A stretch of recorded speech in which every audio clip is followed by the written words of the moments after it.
welcome back to the mini weekend, and welcome to the 2025 football preview. Cheers, me. This is good. Back with our esteemed colleague, Sam Puppy. Give it up for Sam, everybody. How are we doing? It's been a while since we've had Jan. It's been since what, February? I don't even recall. I feel like it's been other than the video I guess I posted for the new show we're doing through the mini weekend. I feel like it's been a couple months since I've had anybody on, so it feels good to have some people back on. I don't know why, but I know the people out there like your face on the podcast and like other people's faces too. It's probably they get tired of seeing mine all the time. No, of course. Well, yeah, well, it is what it is, Jack. Yeah, what a summer, huh? We got the Minnesota Twins. Going back to our previous podcast, we were happy that the pole ads were selling, and It once you was, know it, I'm inclined to think that was all just like a marketing or PR ploy. As far as I'm concerned, the poll heads have no idea what the fuck they're doing and just need to get out of owning the Twins. Like, well, I'm least kind of that's like possible. I'm healed from what happened, but it was just astonishing that it was like the biggest rug pull of all time. You invest so much in the team, and then you're saying you're going to sell the team, and then you just say, "We'll And just with eliminate half of you and rebuild again." And now there's going to still be our owners when we don't want them to be. right, well, and with how I mean, we don't need to get too into the Twins, but the one thing I will say, as a Twins fan that doesn't particularly like the poll ads, I think with how frustrated, whether you were a casual fan, a diehard fan, or just like a Twins fan, you weren't really happy with how they were operating the team. So once you found out that they were selling the team, you almost got like a sense of home that, oh, finally, let's just you know, New investors, like new everything. new sheet, like let's add a new chapter to the sheet. And you kind of, the poll ads more or less in a ass backwards way gave us something to look forward to, and then all of a sudden they're just like, fuck you guys, no we're not. It's like, how do you think we were going to react to that? And needless to say, I Well, think I speak for most fans when I say it was a huge, I don't know that I even want to watch this team anymore. it sucks. It just is what it is. Kirby Puckett isn't coming back. Torrey Hunter's not coming back. Joe No, Mauer. and like they're sick. We now have the baby twins. So and the in knowing off of his history with the pole ads, like they don't like to spend money. So we end up trading these guys to L.A., New York, whatever. I'm Did just you curious of who are the investors. That's who are the two investors that'll actually fucking give a fuck and excuse my French. And you guys are coming to want to play. It's a nice place, other than fucking never mind. No, it is a nice place. I think it's a good market. A lot of people always say for our four big main sports that Minneapolis St. Paul isn't that big of a market and they're more of a smaller market team. I don't know where people are getting these numbers because outside of like Minneapolis St. Paul, Dallas, Texas, Austin, Texas, Boston, New York, and LA, and then maybe Chicago. Like those are the only metropolitan cities in the US that are bigger than Minneapolis St. Paul. So naturally that would put Minneapolis St. Paul 7, and that's top 10 out of like each sport has what, like 30 teams in it. So is it as big as New York or LA? No, because there's only one New York, there's only one LA, but that's a pretty big market. So unless the poll ads were really fucking with our heads that there really wasn't any investors, why wouldn't you want to be a part of it? Like you got guys like Mark Lore and A-Rod who will actually like genuinely want to get the Timberwolves a new arena, whether it's in Minneapolis or in the suburbs. And Shakopee, baby, come on, that's too get the far. light rail down there, dude. Oh, that'd be I perfect. think I think that honestly, By the I was curious. casinos, basketball would be like Vegas. I was thinking they were, or I heard a rumor that if Minneapolis and if Frey doesn't pull his head out of his ass and figure something out with doing something Tonight. in Minneapolis, like whether they do it where the Target Center is or like where the farmers market is, the rumor is, because I don't know why there is all this land in Maple Grove of all places, but Maple Grove is like the leading suburb outside of Minneapolis for a stadium for the Timberwolves, which would be pretty sick. Maple Grove is actually, there's actually a lot going on in Maple Grove too, which is pretty cool actually. My cousins would hate it, but Otsego would be kind of the spot. I just don't think that's as big population wise, or Because is weren't it they talking about Anoka too? Wasn't Anoka like a long time ago before the U.S. Bank existed? I swear Anoka was like, maybe, but you know what Anoka oh, is? The Halloween capital of the world. Go look it up. Not just hey, it's coming soon. It's coming soon. Okay, the we needed to decompress from that, and we've now moved on. That's why I right. did that hot take of 75 wins. I don't know. I think we're all I ready for know football season. I think we're buckled up, Jack. What we got? 22 hours till kickoff. Let's row the boat. it's yeah, it's exciting. A couple quick shout outs before we kick everything off. We're going with Northern Soda Co. soda tonight. Never had this one before, but man, this is fire. It almost tastes like more of like a fruity like 7 Up or like a fruity Sprite. Which is But we've been showing them some love and working with them a little bit as of recently. yeah, no, I've been watching like the soda choices. I love it, but I'm like still learning about the actual like good beer to drink. I feel like it could be a good non-alcoholic, and it's this is Voodoo Ranger by New Belgium. Yeah, they do have.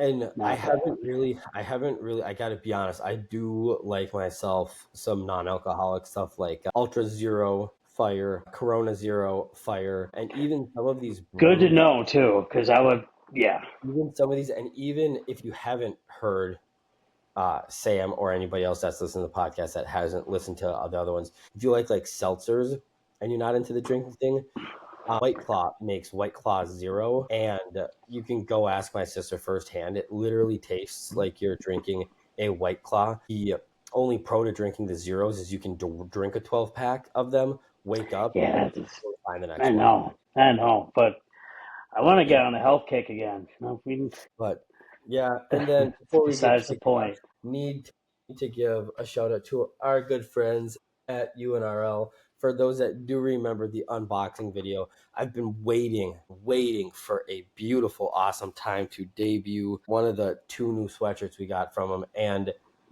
it just seems fitting. It just seems right to do it in the. I mean, it looks comfortable as get It's out, their white. but It was the whiteout one from the Detroit game back in 2002. That's when it came out that week leading up to that game. It's got the clean like Vikings like embroidery on top of it. Like slick. Good for it's them. I mean, no, and I mean they make a good crisp product. Good for them. they I just do. have my, And I just got my Minnesota Rusco swag. Let's go. hey, Minnesota Roscoe, reach out. You could be the first official Hey, sponsor. I mean, you need an appointment. I got a phone number. Right.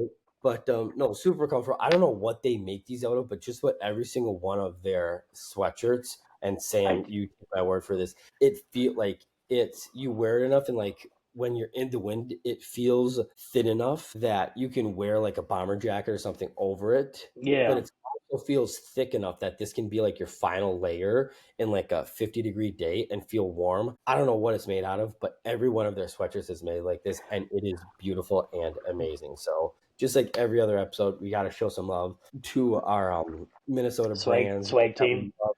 Yep, exactly. Northern Soda Co. You guys know what's up. Unreal. I could use some more stuff if you Stuff, guys were feeling generous. So let me know.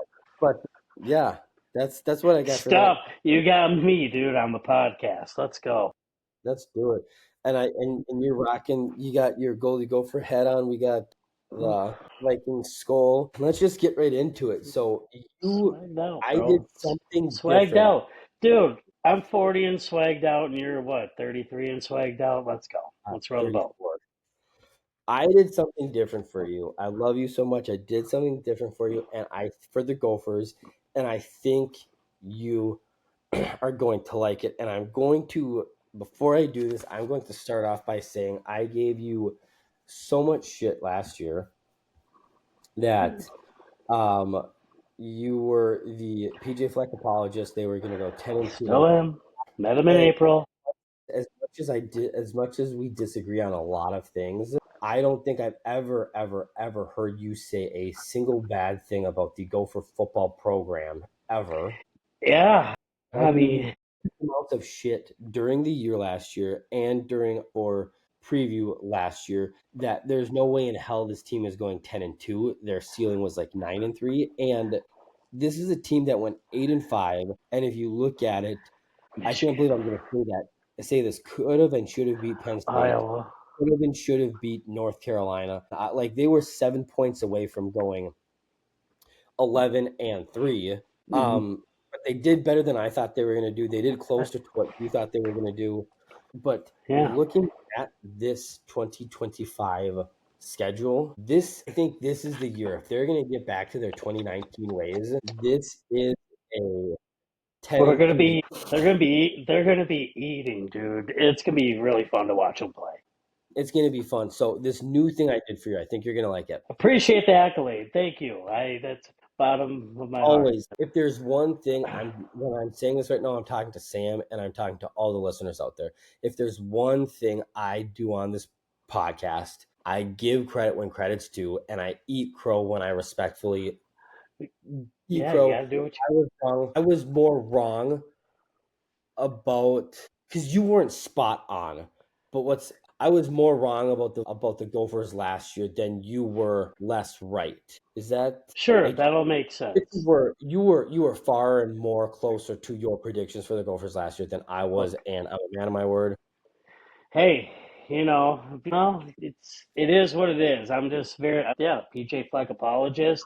People call him an egomaniac. Well, people say the same thing about me, I feel at times. It's just nobody's perfect. That's the deal. And the way that he has transformed this whole culture of Golden Gopher football, because yes, and I appreciate saying that out of all the teams is Golden Gopher football. Like I've put it on my dating apps and all that. Like you got no idea. So well, Love it, love it.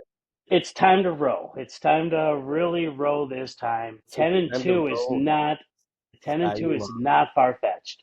From last year to this year, So, 10-2 is not far fetched.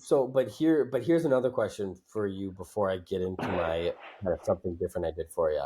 Does 10-2 give us a chance at being in the Big Ten game, or are there going to be too many teams that are 11-1 or 12-0 for that to give us a chance? In your opinion, anyways. So we have a 10-12 team playoff field. Is that what it is? No, I'm talking about the No, Big no, Ten. but I know you're talking about like Big Ten championship. Yeah, it's such a clustery. Just get to the playoffs. We'll beat you in the regular season, and then we'll beat you in the playoffs. Who cares if they get to the Big Ten title at 10-2? They should be respectable enough to get there. I'm sorry, right? So 10-2, does that give us a shot at the Big Ten game? I guess maybe I didn't say my question to you.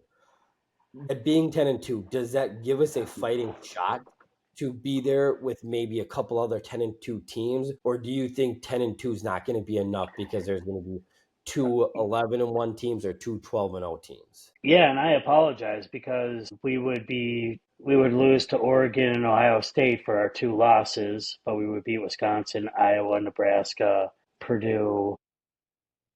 Okay. So unless one of those two teams lost the second game, So then it theater, probably wouldn't. but no, but it's no longer two divisions as of last year. Yeah. I mean, two losses, it's possible. It's actually now that yeah, gosh, it reminds me of like talking to you last year about the Gophers. But What do you mean? because of anyway, it's just it's ironic, like Alanis Morissette. I have to teach you that the Gophers are respect for, and they Well, could possibly go 10-2 because we'll I touch on want Max Brosmer too. they just have so many. But yeah, so this thing I did for you, and I think you're going to appreciate it, and I think you're going to like it. I broke down their 12 games into four different tiers of their tiers of game. First tier, simple wins. I think last year, I think I said the floor for the team was going to be like 4-8 or like 5-7. At the very least, this Gopher team will be 6-6 and bowl eligible. Here are the like this tier one wins: Buffalo, Northwestern State, Cal, Purdue, Michigan State at Northwestern. The second tier, 3 games, and this tier is you should win, and then in parentheses, and it wouldn't look great if you lose at Iowa, and versus Wisconsin. The reason I clumped these together, a lot of you guys may be thinking, why is it Wisconsin really should be in the wins department because they're such a dumpster fire? 100%. I want to Finally. however, like, like I said, with the parentheses, it wouldn't look great if they lose because last year we kind of got blown out by Iowa. And if we find a way to lose to Rutgers and we're like 5-0 or Josh whatever, Quammen, if you're watching, that's why we lost the Iowa game. I'm putting him on blast. He watches the podcast. Keep going. Sorry. appreciate the love. So no, so I'm lumping those three together, even though I honestly will be the first to admit Wisconsin game should be in the Mhm. wins. It should be a 7-game thing. But after I added and it wouldn't look great if you lose, I felt it was fitting to put Wisconsin more in this because they are so bad. If we were to lose to them, God forbid, it would It's always look bad. disappointing. I know. We're used to it. And with it being the last game of the season, losing that game could be the difference between a respectable bowl game and an average, everyday Joe, fucking Mayo Bowl. Okay.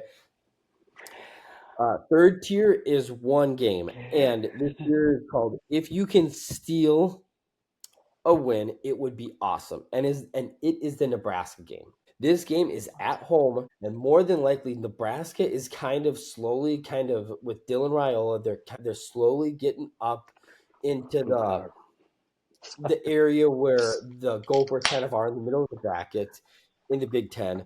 And the reason I put this here is because this team, when we play them, could very well be 5-1 or 6-0 But and be a top 25 team. So if you're able to beat this team, this is awesome. If you lose it, it's like, okay, 5-1 team, 6-0 team. They're looking like an upper echelon Ohio State Oregon team. Okay, not that big of a deal. Then the last one.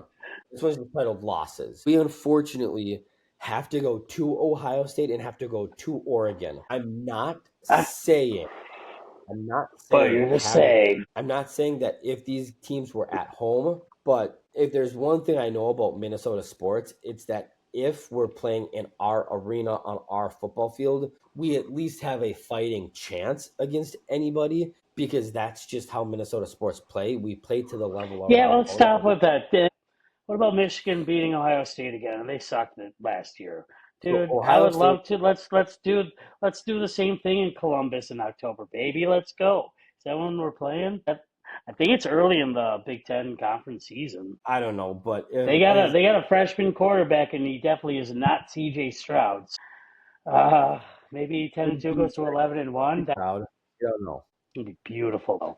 But Beat them and okay, beat them at the so shoe. Beat them at the shoe. We can't beat them at so home. The last time we beat them at home was back in 1980, maybe but I 70s. think the We last beat them time at the we beat, shoe in 2003. I don't think that happened. You don't think the Gophers ever beat Ohio State at Ohio State? I watched it. I Not don't. live, of course. Yeah. I think the final score was 29-17 or something. Let's see. Okay, And then while the I look internet's going this to be up, things that are not true. well, no, I'm just curious. While I look this up, I got a question for you. You've already touched on the 10-2 record for the Gophers. Is is that more that's the ceiling for this team? Because one of the reoccurring themes that we've talked about on this and on the podcast is, hey, this kind of the ceiling, this is the floor, and then this is kind of where I think they're going to go. So is 10-2 more or less your ceiling, or more or less, no, this is what I realistically think is going to It's happen? comfortable. It's comfortable because last year we were still trying to get to know all the players and like the transfer portal and all that stuff, and then the NIL and like the last couple of years, it's been on. You got to keep in mind, and I just don't understand why people still hate PJ Fleck. Blah blah blah. I mean, he's been our most successful coach we've had since fucking Murray Warmath. That was in the 50s. Yeah. Well, and to your point, like Lou Holtz we had for a year and a half and he bailed. So, and that was in the well, 80s. and this A is lot of why I can appreciate this is why I can appreciate somebody like you because I am very much somebody with what I've been through with the Gophers that like it's easy to put the blame on the coach. So when we're not doing well, I'm kind of like PJ, like, what are you thinking? What are you doing? Like you got to put you got to get their game plan in, whatever, yada yada yada. But my brother-in-law, I remember a podcast last year talking with him, and he made a great point where it's like, look, he may not be this coach that all these Gopher fans want or need, but let's pose this question. Who else would we get? You want a Because player's coach, and you also want a coach that is involved in the community. God forbid he's doing all these publicity appearances, and no, uh, no, no. you But want that to be a question, face of the state, and I think he's a good one. Sorry for interrupting. no, you're totally fine because you were just gonna echo my point. I think you just hit it right on the head because as much as last year I was kind of calling for him a little bit because it was like he kind of dropped the Yeah. ball in 2023.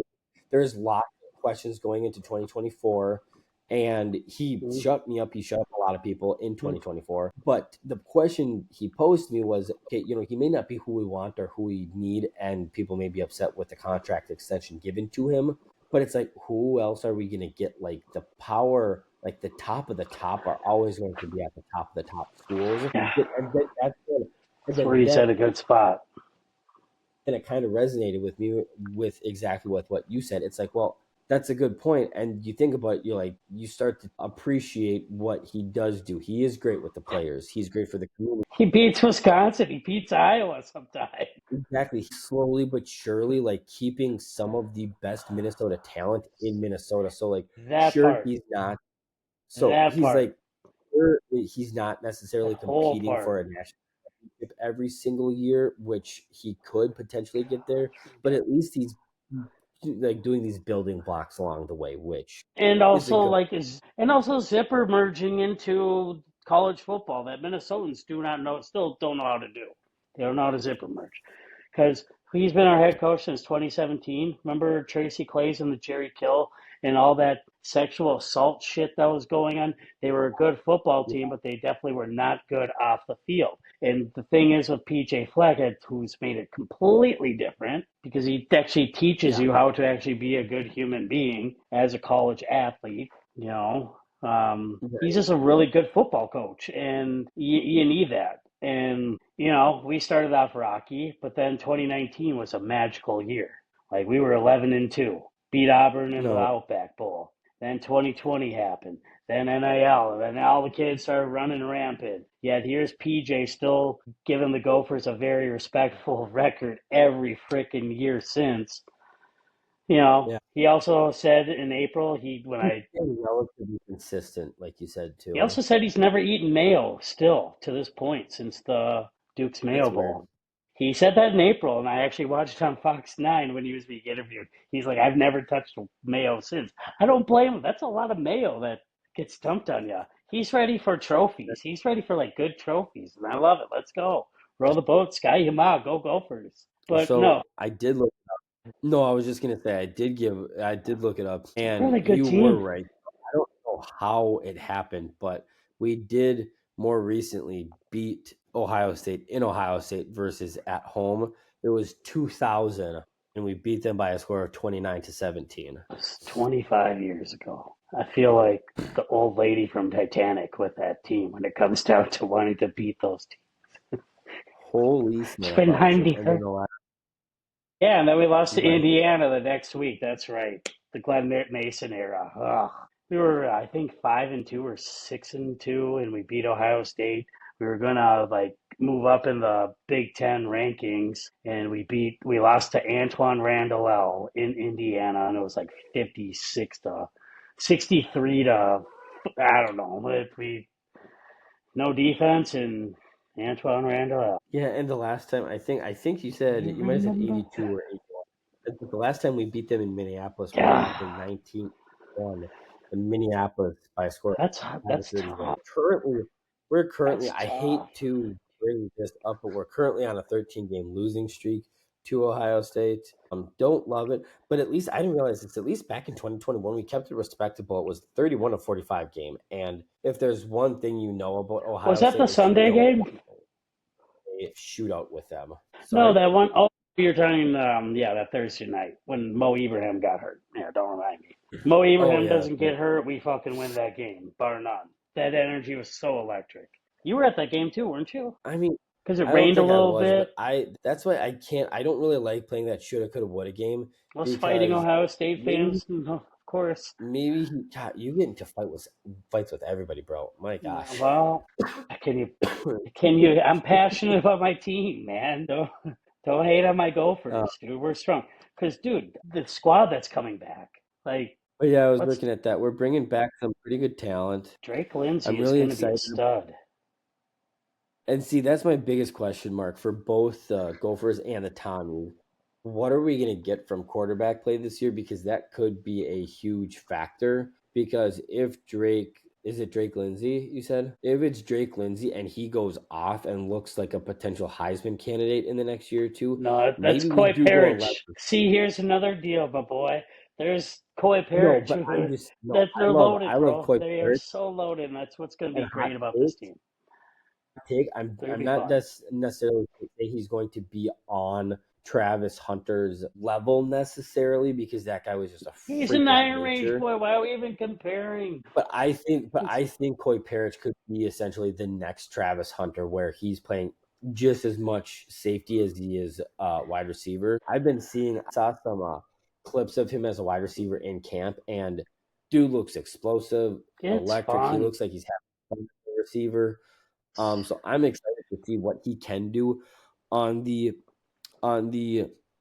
Offensive side of the um ball, which will be great. side of the ball. Because obviously Daniel Jackson's not going to be back, but we got, I think, is Elijah We got the Spencer, place kicker though. We do have another Daniel Jackson coming back, but right? we recruited him. He's gonna be our place kicker, I guess. Daniel Jackson. Right.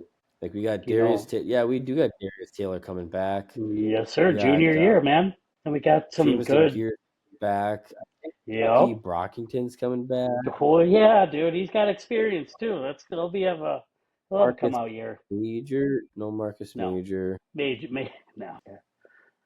Who was the son of the old Christian Driver? I think he's coming back. Yep. Oh yeah. He'll definitely be back. So He again, could be the number one or number two. I think Brockington might be the number one, to be honest, and then so it's Driver. one of those. Right. Well, and so I mean, it's one of those things for Drake Lindsay where it's kind of similar to the J.J. McCarthy situation, where it's like, And you build into the culture, you build into the system. So with the NIL, they've adjusted so well with it too, as well. Like Dinkytown Athletics is a huge thing. Then that's a plug for them too, as well. So, but being able to adjust to everything and just merge right in, I think they're going to be a really good football team this year. It'll be fun.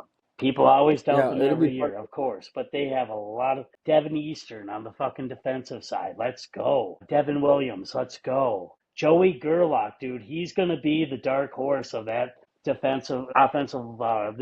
linebacking core. I mean, he'll be good. So Well, and I, that's the thing. Our defense they're last year, just like the Vikings, was so good. It was so solid that that's what PJ Fleck needs to look at and say, okay, got Jackson our Howard defense was back on the solid. line.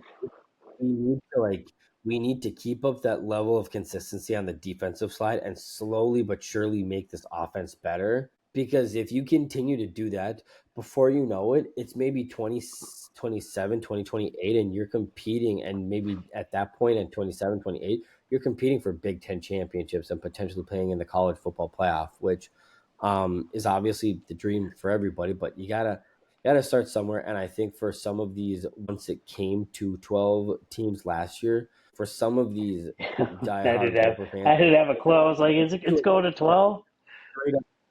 it's like we've had 1 10-2 season, and like other than that, we've been We've had a few in average. the last 25 years.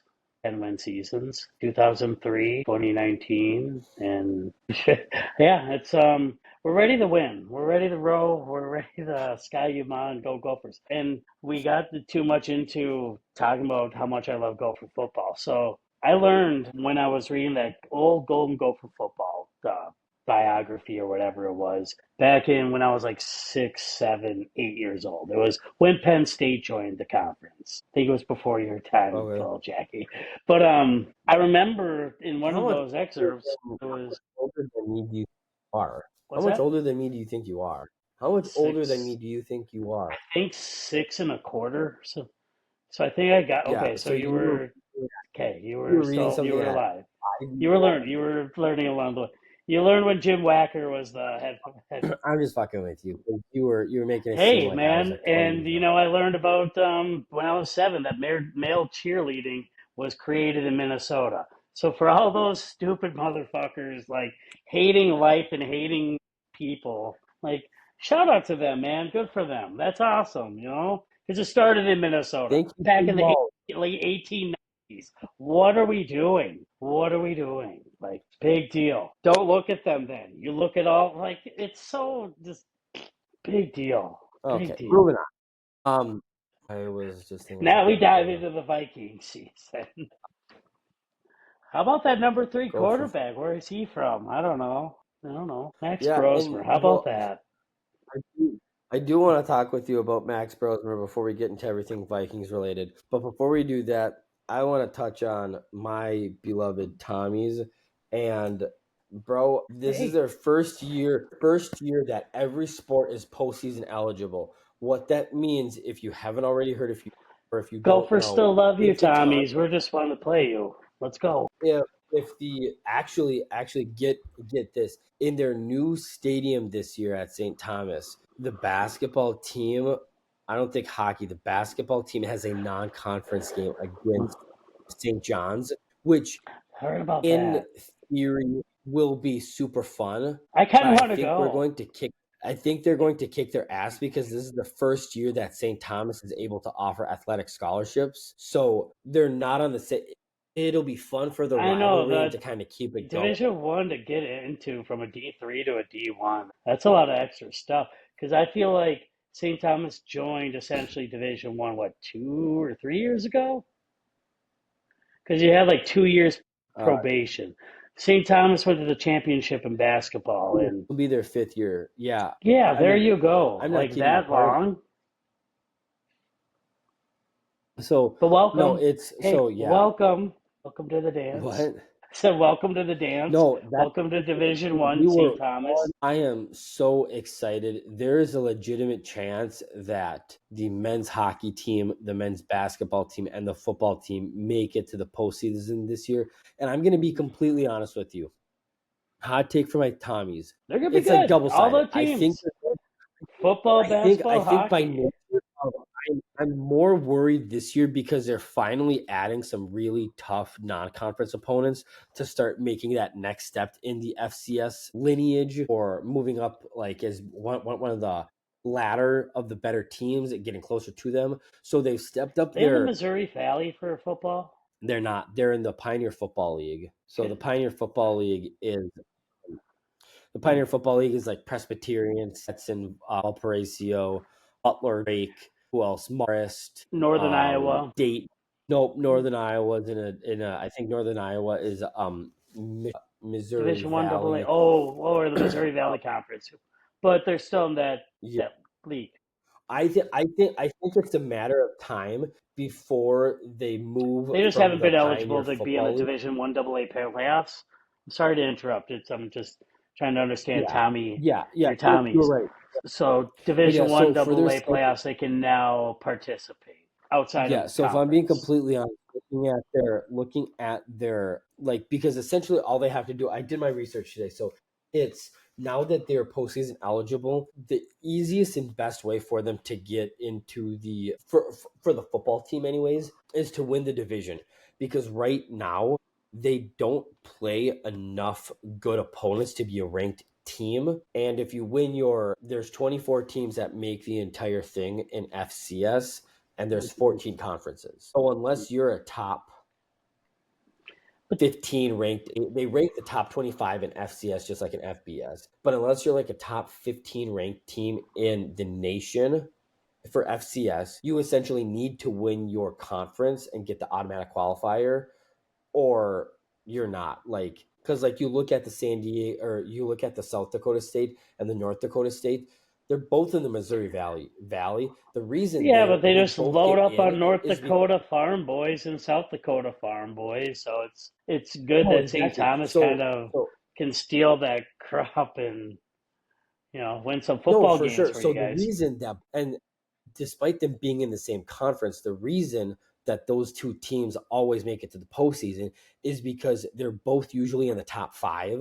So regardless of who wins the conference, both teams are still getting in because you're not going to say, "Oh, here North Dakota State, you won the Yeah, conference. Here you can make it in, but South Dakota State, you're ranked two. No, we don't want you." No, I get it. they I know they you're. still. I know you're jacked up about the Tommies. I know it's all good. You're excited But that I gotta they're say, making their little step to Division 1 and all that. Walking for the very first time. You gotta love it.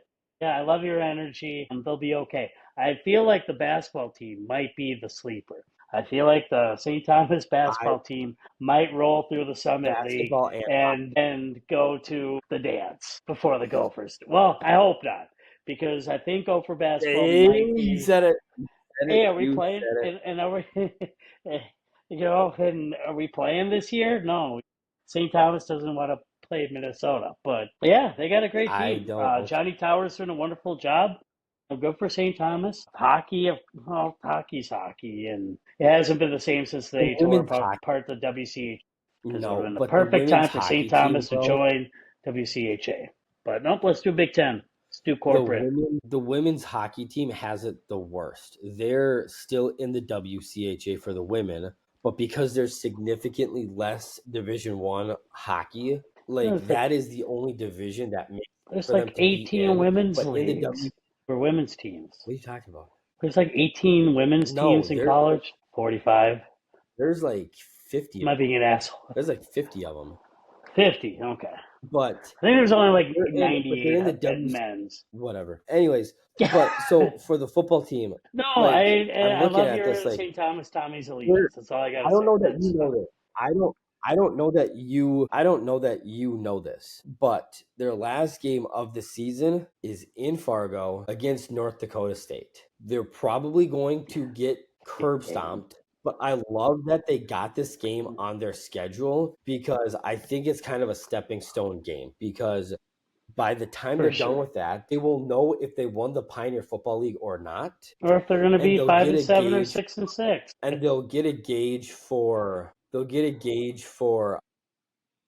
The competitiveness of are we well yeah they'll get a gauge for where they are to get farther because they'll get a gauge for essentially are we right now a team that can play with North Dakota State because if they can play within 14 points of North Dakota State, I think that is like a good moral victory for barometer them check, because then of they can go pressure into check. barometer check. Yeah, Mm, essentially saying, okay, mm, we may be able to win a game or two in the playoffs. We're gonna have to beat a team like that to win the yeah. entire thing and to compete on the FCS level, but we're not there yet. If they get curb stomped, which I think they probably will, they're gonna have the reality check of okay, we're a solid team. We can win but we need to continue to add tougher non-conference opponents to get to that level because if you look at it right now, they're open. I'm going to the game tomorrow night that they open up the season. Thursday night lights, baby. Lindenwood kicked our ass last year. They're not ranked, but they're receiving votes. That's on And the then their Gopher second game, they're schedule in in like two Idaho. years. That's weird. Lindenwood? No, seriously, Lindenwood is on the schedule in two Yeah, years. Sorry to interrupt for the Gophers, but shouldn't you guys no. beat them? Oh yeah.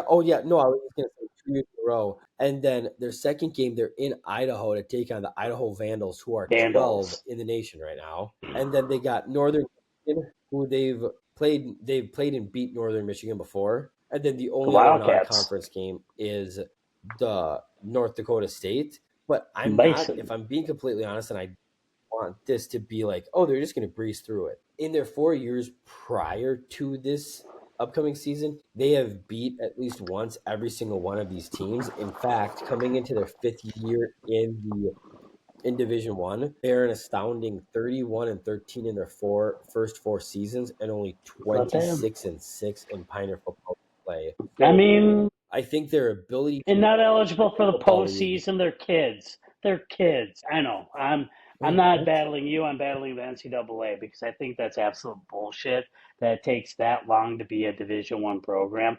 I understand they're looking about funding and all that, but hey, if you want to make the ride to Part of it, D1, jump in. It's like a transfer, like an old school transfer rule. You get no, I one, get it. one or Part two of it years probation, not five. That's crazy.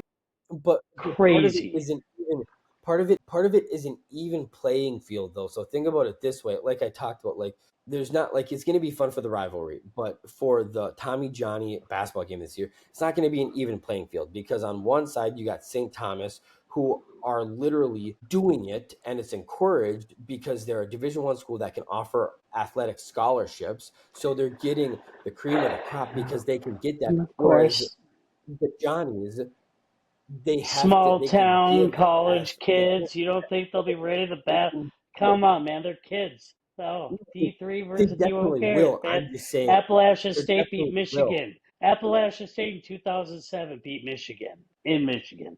They were ranked number 2 in the nation. No, Division for One sure. AA team.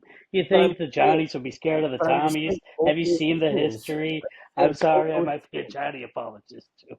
Get me off the street. Get me off the pod. I'm just saying both those teams. We talked about these upsets, but But both yeah, these teams are literally like paying, like they have the money and they're paying their college athletes, so it's an even playing field. These last 4 years, St. Thomas has been in that probation period. So the John Towers, the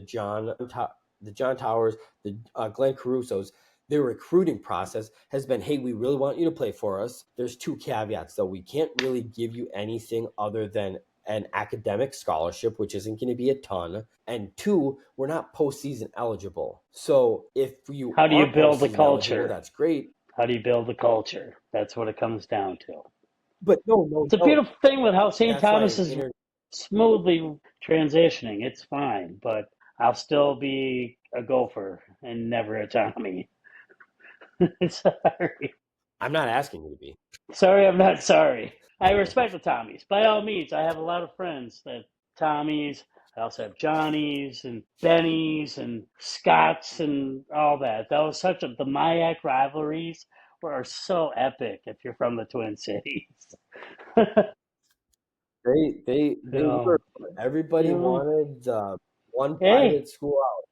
everybody wanted better choices to watch TV, and now you got 35, 40 to 1,000 different platforms to watch it. Hopefully, people watch us So yeah, no, that's though. what I think for the Tommy football. I think I like their chance to go 8-0 in conference play. I think they'll be lucky. I think they'll be lucky if they go 2-2 in non-conference game for a 10-2 record. I think a 9-3 record is more reasonable. I hope they can. I think their one game they for sure should be able to beat is Northern Michigan. Linden would be the second one, but Idaho probably not, and North We've been Dakota trying to go State to a for sure. game. That game would be really fun. Johnny's The Tommies. North that would be what is it? Oh, the you're switching gears on me again. My The bad. basketball But game you're also the talking North about? Dakota State game, sure. But isn't that over like right before Thanksgiving? North Yeah, Dakota, that's the yeah. Saturday, the 22nd. That would be pretty lit, but yeah. Shout out So Pete Rickus. He might my be able if he watches. I think they do a little bit worse than the Gophers do record wise. And no, this isn't a podcast. I don't remember if we got into it last year or anything like that. This isn't me comparing the Tommies to the Gophers at all. The Gophers have No, been and in the I'm FBS for same. fucking ever. Like there's a reason one sport that we are talking about, there's two subdivisions. It's like Literally in being a every other dad of sport, loving the Gophers. there's one division Watch for my child everything. grow. So like Look at him grow. they're they're not on the same division. They're not on the Well, playing field. So I'm not. basketball could be. Basketball could be. Hockey could be. But yeah, football. But North Dakota State did bump us around a little bit. So back in the Jerry Kill and Tim Brewster days. So you never know. But I yeah. really feel like the So Gophers are so stacked. I feel like the Gophers are actually like stacked. Prove me yeah, no, otherwise. the Gophers again. This isn't I me know out here it's not a trying to compare comparison, the guy. Tommies to the No, I'm not. We're not. and I've kind of started to sound like that's what you think I'm doing last year and this year, and it's not.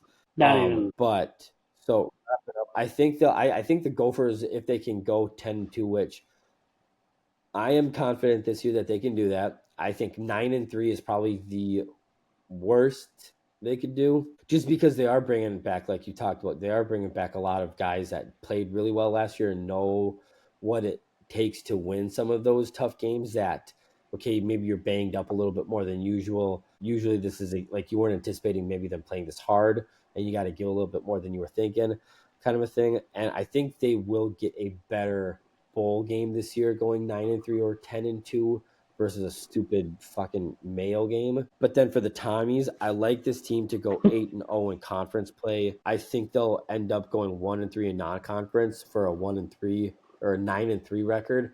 And I like them getting to the postseason, but I don't like their chances of winning a game in the postseason because they're more than It's likely going to fine. have to go on the road for that. So, but hey, they'll get a taste of playoff football, and then they'll come back in 2026 and be hungry. But Yeah, keep looking at going. my notes. Well, I was talking about when's that last game? It's against North Dakota State, and it's at the Fargo Dome. Tom, Is it? yeah, And that's you said the yeah. 22nd. So we're talking October or we're talking November? I think it's October, right? No, no, November 27th. No, oh, okay. 'Cause then they hey, they make. You said they're not going, and I'm not against that at all. Like it would be kind of cool to see at least St. Thomas in the first round of Division One AA playoffs. Cool, there they are. They could be. I'm And not it putting anything. I'm not putting it against them at all. and it's a really quick turnaround thing because I was reading too. So the season for FCS wraps up the 22nd of November. Between the 23rd and the 24th, the Sunday and Monday after, the FCS committee comes together, picks the remaining 11, no, 10 teams or something, and make the playoffs. And then the playoffs at the first round actually starts Tuesday or Wednesday before Thanksgiving, which is crazy. But 8 teams, actually, the top 8 teams in the playoffs get buys.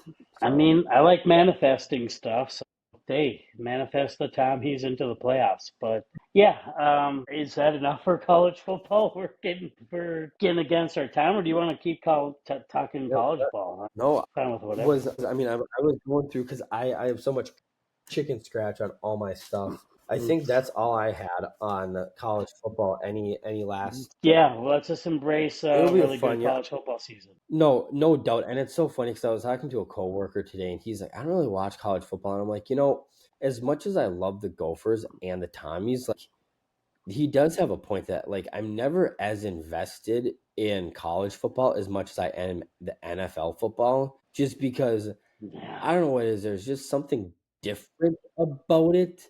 And I think I was talking, the more I talked about it, I think it's because, and it's not disrespecting any team specifically, but I think part of it is because in college, you very rarely see high end offense or high end defenses. In the NFL, I think it's so much fun because you see interceptions, you see big stops on 4-2s, on fourth and goals, and all that kind of stuff. And you just don't see that in college football because I don't think some of these teams in college put an emphasis on defense.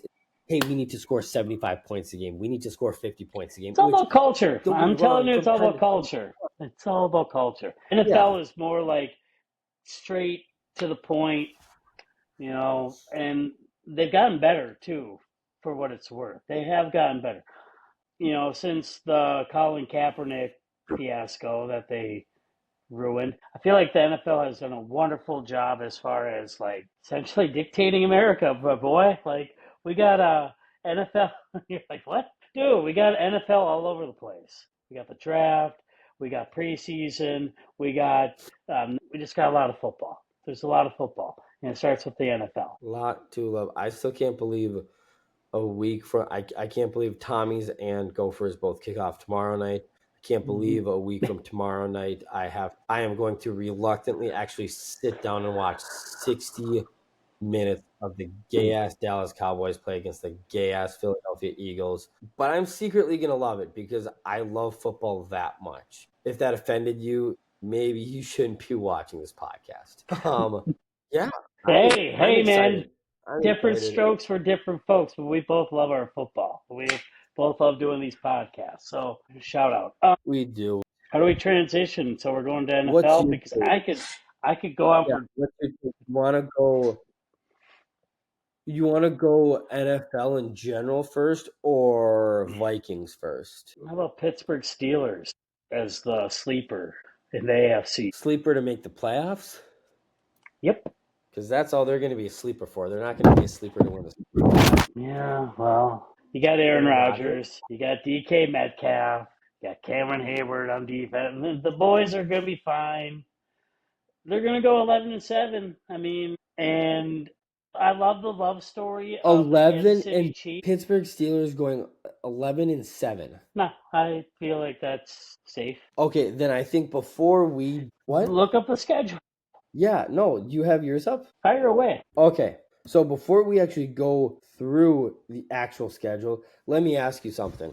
They got to play the Cincinnati Bengals twice and the Baltimore Ravens twice.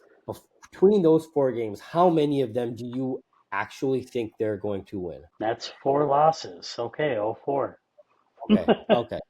Okay. They'll beat Cleveland twice. Like they do their like normal shit, and they sometimes are lucky with splitting with Baltimore. Typically, I'm just going off of history. I'm going off of. I will give you this. I will give you this. I could see game one for them going either way. I personally think they would lose to the Jets because this is my reasoning.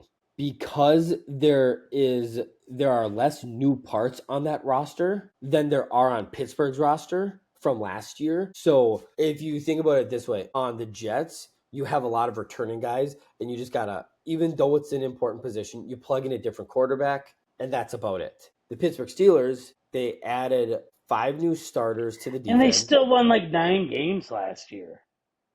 They had Russell, Justin, No, Pickett. no, no, but they added 5 new starters to their defense. They added a couple new offensive tools, and then they added a older quarterback. So I will give you. I think you can go back and forth and say. I would personally say they lose that game just because it's in New York, and New York has less new parts, less gel, less what that. But for the sake of this, I'll give you that one. So 1-0. Seattle. They will. I'm guessing you have them winning that game. Sam Darnold against Aaron Rodgers will be kind of fun. Because if you think they'll win that game, I would give you that game They because should. that's I a mean, they home should opener. go 2-0. That's yeah. They should. New England. Now, for me, that's an interesting game because New England, for me, is I think one of the few teams that are actually going to make a significant jump this year. I think I got them in my seventh spot in the playoffs. So I think they're going to make a significant jump. I think New England, again, this is another game like the Jets, where I think New England could win this game, but I also would not be surprised to see the Pittsburgh Steelers win it. I'm saying 11-7, and you cut off the stream. Otherwise, it wouldn't happenstance. I still can't figure I that out. didn't cut off anything. Something just happened. Right? How wild is that? Because I think they're still going to be 11-7 after what you're saying. Okay, so I'm just curious where you're getting these 11 wins. I'll give Well, you I This is okay. I'll go through what I would give them, and then you can tell me how you see it differently. I'll give you the Jets game. I'll give you Seattle. New England, I'll probably say New England ends up winning. There's no way they beat Minnesota. They'll beat Cleveland, lose to Cincinnati. Green Bay, that's a tough one. I honestly would probably say I think that's a they're win. hosting, so I I would think probably that's a say they would beat win, bro. they would A Rod is on. they would beat Indianapolis. They think they lose to the Chargers, lose to Cincinnati, That's the beat Chicago, lose to Baltimore, lose to Buffalo, matchup. beat Miami, go to Detroit, lose to Detroit, beat Cleveland, 8 wins, lose to Baltimore. And I actually have them going 9-8. 8-9 actually. Okay. Eight Well, nine. I got the 8. I mean, So that's how I I did see a that. little bit of research because we had this bat like through text when I'm at work. You're trying to bash my I was prediction like, of dude, Aaron Rodgers, and sorry, bud. I and think they're going to go 11-7. you were trying to bring up the whole notion of Mike Tomlin has never had a losing season. Like Yeah. that's not a great argument for this because a head coach can only do so much. After Ben Roethlisberger leaves and or retires, and you got to go through a coaching carousel, and Now you land upon Aaron Rodgers. He's 41. You I'm really think 40. he's going I still got a lot of life left. I'm decent Sam, at softball. Sam, I love you to death. You have, let me break this, let me make this very clear for you. I love you to death. You have a lot of life left. If you put yourself on this Pittsburgh Steelers team, this team is going, oh, No, I'm not on that team. I have friends who are probably watching this, whatever, and they're like, "Oh, I love Aaron Rodgers now. But I'm a Pittsburgh Steelers fan. I hate him when he was the Packers. I hate him when he was the Jets." But I have friends from Minnesota that are fucking Pittsburgh Steelers fans yeah, I who I I hate. I respect Aaron Rodgers as a football player. I've always respected him as a football player. As a Vikings fan, I think he's, like when he was for the Packers, like, yeah, screw that guy, like rah rah rah, ha ha ha, whatever. He's a fine football player. My whole thing is this is a guy who 2 years ago was 39 and tore his Achilles. He came back as a 40-year-old with, again, I'm gonna sound like um broken record because I said this to you over text. They had, again, on roster a very, very oddly similar situation that he has this year in Pittsburgh, where on paper they have a top of the line defense. Yeah, He has great offensive weapons. He has a great offensive line. They won 5 games, and as much as I do respect him and I think he will go down as a great quarterback, he looked like ass. So now you expect me to believe a year later and a year after rehabbing as a 41-year-old guy that he's just going to default back to his MVP ways and win 14, 11 games? I said not I just don't see it. 14 new. I said 11. Oh, no, I corrected myself. I started saying 14 for I some know, reason, but then said, but I know, but well, we'll just see how it rides out because I so mean, I Aaron need to know. Rodgers I is need to know always the where. focal point for everybody in the NFL, and to go out, I mean, with the Jets, that was very unfortunate. That sucked. Tore his Achilles. You can't control that. You take a step No, back. for sure. I could take a step. I'm in my 40s now, and I could take a step back and tear my Achilles. Sure, my career is done. Got it. Noted. Not for I him. just need to Not know. for him. He said he was I going to just play need till to know. 45 like 10 years ago. Why you got to Yeah, I hate did. why you got to hate the people going 40 and over? Sure we know I'm when not. it's time. Sure we know I when it's don't. time. You are right now. You are doing nothing but just putting words in my mouth. I'm not saying I Shut hate up. him. If you listen to anything I said over the last 5 minutes, I respect the hell out of him. He No, is no, a you great don't. quarterback. He will go down as one of the best quarterbacks in our generation that we got the pleasure of watching.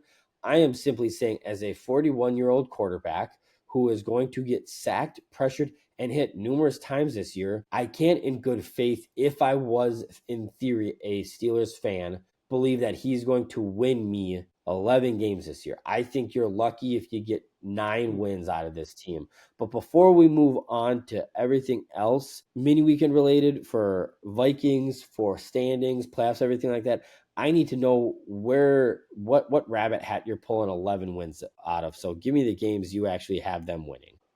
It's a good question. I just say that they're going to go 11-7. You got me. You got me. I mean, if they can't beat the Bengals and they can't beat the Ravens, big deal. I still think they're going to beat the Jets easy. I just think they're going to go 11-7.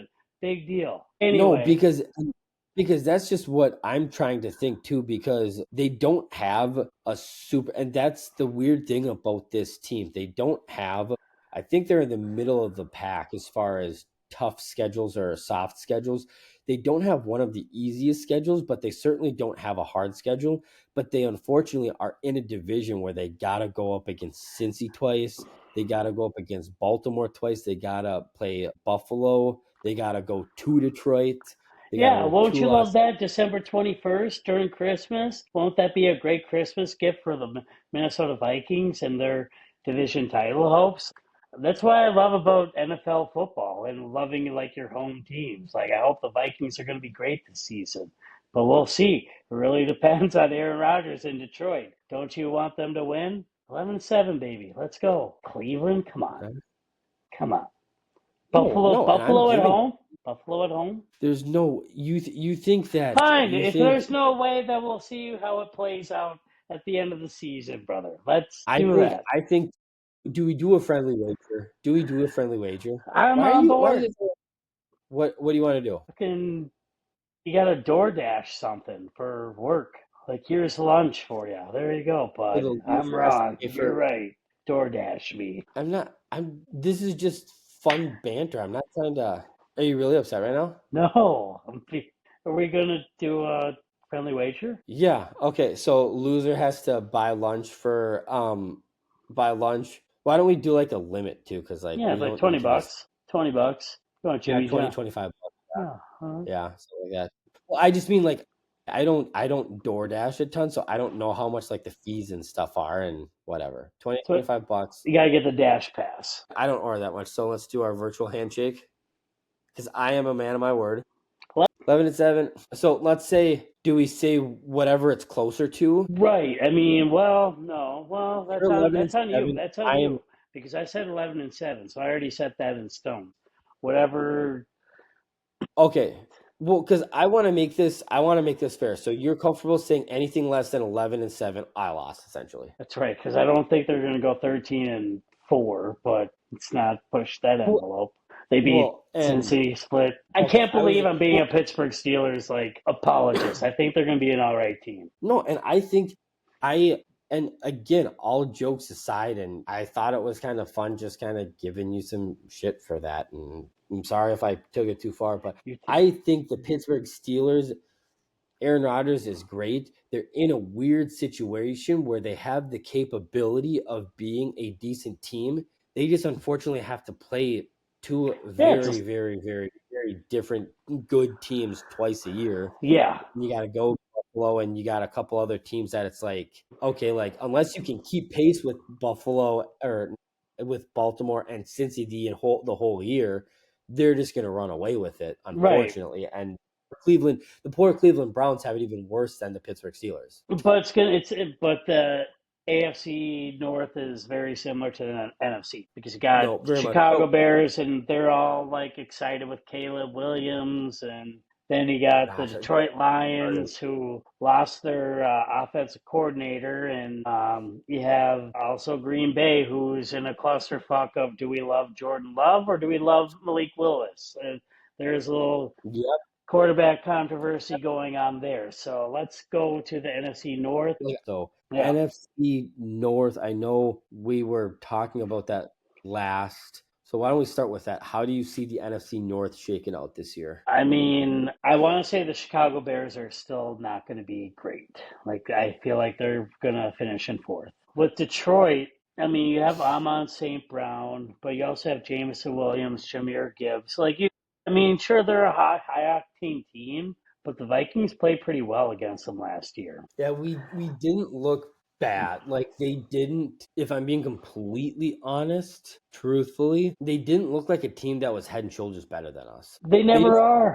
they looked like a team that had a little bit more cohesiveness together, at least the first time around. And then the second time around, it looked like they just played better. Like they weren't head and shoulders better than us, but they just played better. And I anticipated us to play better than we did, and we just didn't. We fell flat. Right, right. But either way, last year was like, because we had these predictions last year about how the Vikings would go, and what Hmm. did I mean, 9-8, 10-7 were kind of the predictions, and they ended up going 13-4. Like they exceeded all the expectation with Sam Darnold as the quarterback because JJ McCarthy went out. It's gonna be fun. I mean, it definitely is going to be a really fun season for the Vikes, especially if JJ McCarthy is, you know, as good as advertised as the number 11 pick. So okay, North, you got Chicago in the fourth spot, and how do you got the Hmm. top three around and out? I think Green Bay is going to be number 3 again. Okay. And yeah, Detroit, Minnesota with the dogfight again. Let's go. Let's Honestly, go. Let's honestly, go. I was gonna say honestly, every time we do these, like I try not to, I try to kind of overthink it a little bit because I want to give like my honest opinions, but every single time I trust my gut because I'm just like I don't have the time to just do these lengthy. Oh, what do I really think? No, this isn't gonna happen. I'm just like, what's my? I usually when I get tracked doing that, I'm like, what's my gut tell me? My gut tells me this. All right, I'm doing this. So, what's your gut tell you? Who wins a division? Bahoo, I bahoo. like it. I'm pretty much The the same. school. I I feel got like Detroit's going to run through injuries. I mean, I don't I necessarily traded St. Brown for a reason. in our fantasy league. Yeah, I don't know that. I I'm mean, good. injuries. The fact of the matter is, injuries are a part of the NFL season. But how to There's just adjust and adapt. no two ways around it. But I think they're just going to they have a little bit of a tougher schedule this year, and I think early on they're going to have some growing pains with new offensive and new defensive coordinators. I got us sitting atop the NFC North again with a 12-5 record. I got Detroit behind us at a 10-7 record. Green Bay at a 9-8 record. Green Bay for me, they have this theme since the end of like 2022, start of like the 2023 season, where they do a great, as much as I hate to admit this, they do a great job of beating the teams they're supposed to beat, which is half the battle. Once they get to a team like the Buffalo Bills or early last year, late 2023, like the Dallas Cowboys, where it's like, hey, if you win this, it's kind of like a staple game because they're a good team, and they just don't beat those good teams. They beat or the great teams. They beat the good teams, the decent teams, and the teams they're supposed to beat, and they just never can get over that hump. I don't know if Jordan Love is their guy or not, but as a Vikings fan, I would love for them to keep hitting their head on that brick wall. Well, they need to get Malik Willis in. I think Jordan Love might be overextending his stay in Green Bay. Yeah, and then They can Chicago, only I got love it Love so much, and that's Malik. right. It's a No, good and quarterback, though, too. Chicago at 6-11. I think Ben Johnson, I think, has the potential to be a pretty good coach there, just with not Caleb Williams as his quarterback. I said it before the draft, and I still stand by it. Caleb Williams is not a great quarterback. He is. I hate to say it, he's like a Matt Leinart, where he did fantastic. He did great. I'm not trying to take away what he did in college. He was great in college. He's not an NFL quarterback. Maybe if he goes somewhere else, but for the He's Chicago an Bears, NFL quarterback. not working out. It's not going to happen. 6-11. So, Yeah, Caleb Williams is an NFL quarterback, but it's just the yeah. We'll see. We'll see what happens though. Who knows? Maybe Chicago ends up being number one, and then Vikings two, Detroit three, Green Bay four. Who knows? You got the AFC North and the NFC North. Kind of. We'll find out. Well, we'll see how that yeah, goes. I don't necessarily want to go NFC to AFC, but that NFC East, I think, is going to be kind of fun this year. Dallas and last, of course. I'm gonna go bottom up. I'm gonna go bottom up. And yes, I got Dallas going 5-12. Yeah, fuck them. Don't know when, but eventually Micah Parsons is going to get traded. Once he gets traded, I think Jerry Jones and that whole organization is going to realize just how integral he is for that defense. Like obviously he's very talented, but they're going to find out very quickly after they trade him how important he was. I'm sorry, Dak Prescott is not a great quarterback. I'd put him somewhere between 20 and 25 maybe in the league. They don't have a solid enough running game to open up that wide receiver game, which I kind of feel bad for CeeDee Lamb for that effect because it's like when you play him, you know they're going to throw the ball because they can't run it. So you lock down the passing game and you should be able to do that. Who is Dallas's running back? Dowdell, Rico Dowdell. Rico Dowdell, and they got who's their other guy? They have another guy who isn't decent, but their offensive line isn't what it used to be, so they're not like amazing. No, it's yeah. It's Which is interesting because for years the Dallas Cowboys were notorious for having a Javonte Williams and Miles Sanders. and they also have. I mean, Overshone was actually really good. That linebacker last year, and then he Yeah, tore his ACL. They are going through injuries as well too. But yeah, Dallas. Yeah, whatever. Stay in the bottom. um, Get a draft the pick. Hope you get a good running back like you did with Zeke, but then you threw him away, and right. I got then the it's Giants doing Philly just barely better or the than Giants. I got the Giants doing just barely better than Dallas. I got them going 6-11. Their offense is nothing to bring home about, but I think that defensive line has the ability to help them win a couple games. They got Brian Burns, they got Dexter Lawrence, a lot of those guys. So I think they'll take a nice step up, which will be good for guys like Brian Dable and Shane. I can't remember his last name, the GM, to kind of give them this sense of okay, we're kind of headed in the right direction, and will hopefully give the owner a chance to say, hey, okay, I'll give you guys another couple of years before we make a serious decision. I thought it was Bill Mara. That was the GM. What's his name? It's Wellington Mara's. Yeah, no, it's Was because he like they the were CEO? yeah, he's a CEO or the owner because I thought he was the last year, GM. They switched. um, They changed it they up. were on last year they were on Hard Knocks. New York Yeah. Giants GM, they were on Hard Knocks, and Okay. Joe Shane. That's Mara. One of the Mara zones. God, oh my God, I don't think I told you. There is a clip. You have to go find it before you go to bed tonight. There is a clip from Hard Knocks. Joe Shane, it's like a day or two before the draft. Okay. And he's got his wife. He's got like a 13 or 14-year-old son at the time. He's got like two little girls or something like that. He's got his entire family in his office. And he's just, he seems like a young guy, family man. And he's like, okay, kind of getting their opinions, like in a normal dad. Hey, Yeah. like, what do you Yep. like for the pick? So he's asking his family, Who should we draft? what do you think we should do? What do you think we should do? And his 13-year-old boy goes, you should trade up and get Jaden. or no, he goes, Yep. I don't think he said trade up. He said, you should get Jaden Daniels. And his dad kind of scoffed at him. He's like, what? He goes, buddy, I don't think he's going to be there when we're drafting. And he I'm goes, trade up and get him. Like, why? Like, why not? And it went viral because everybody's like, this kid should be the fucking GM better than this guy. It's scary.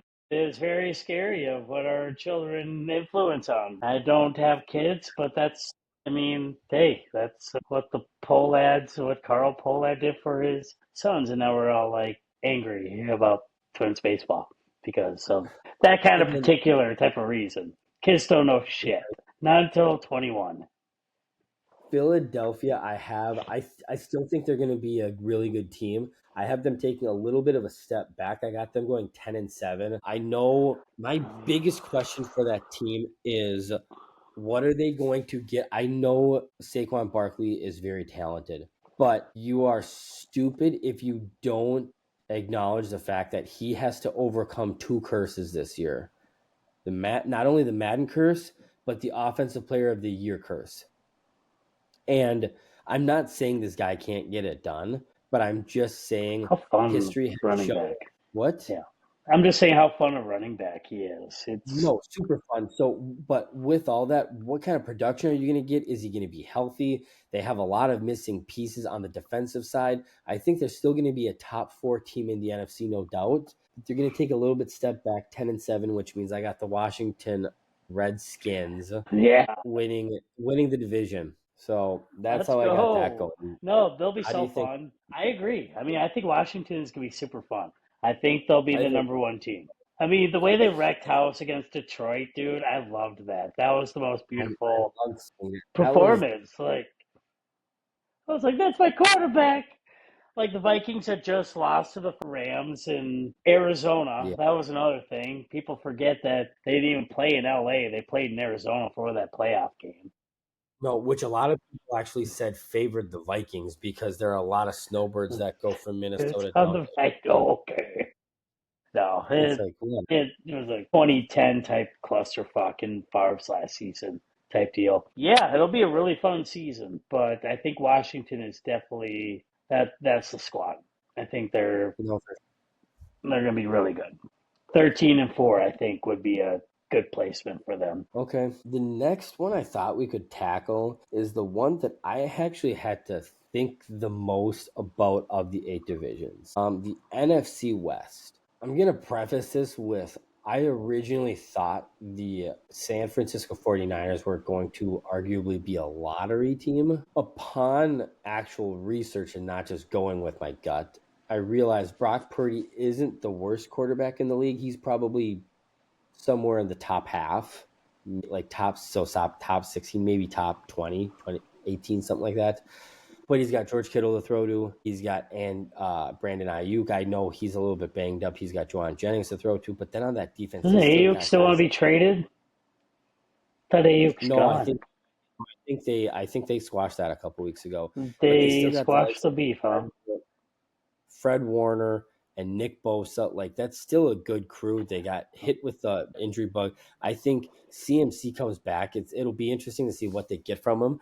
But I think with that mixed with how these other teams are shaking up, I think it's theirs to win. So I got them going 13-4 actually to win the West. I got Arizona taking that leap, going 9-8.